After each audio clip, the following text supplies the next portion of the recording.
सुन लेना अरज हमार। देई के जन्म काहे हमें बिसरबली, सहतानी दुखवाय पार। हे भोलेनाथ सहतानी दुखवाय पार। हाथ जोड़ी रौरा से विनती करीला, सुन लेना अरज हमार। हे भोलेनाथ सुन लेना अरज हमार। देई के जन्म काहे हमें बिसरबली, सहतानी दुखवाय पार। हे भोलेनाथ सहतानी दुखवाय पार। कैली कृपा हमें दुनिया में भेज के, कैली कृपा हमें दुनिया में भेज के।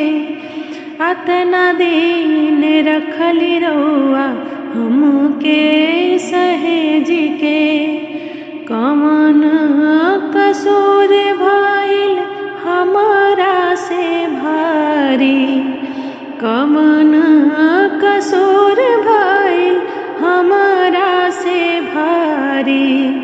बनी हम निपट गवार, हे भोलेनाथ बनी हम निपट गवार।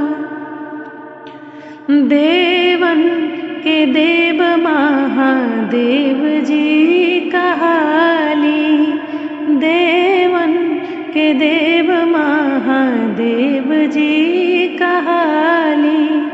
विपत हरली सब कर हम जानतानी, हमरो पे फेर दीना भोले जी नजरिया, हमरो पे फेर दे न भोले जी नजरिया। जिंदगी परल माझधार, हे भोलेनाथ जिंदगी परल माझधार। हाथ जोड़ी रौरा से विनती करीला, सुन लेना अरज हमार। हे भोलेनाथ सुन लेना अरज हमार। देई के जन्म काहे हमें बिसरबली, सहतानी दुखवाय पार। हे भोलेनाथ सहतानी दुखवाय पार। अगर आपको ये वीडियो पसंद आई हो तो वीडियो को लाइक करें, कमेंट करें और अपने दोस्तों के साथ शेयर करें। और भी वीडियोस के लिए सब्सक्राइब करें भोजपुरिया रंगोली को और बेल आइकन को दबाएं।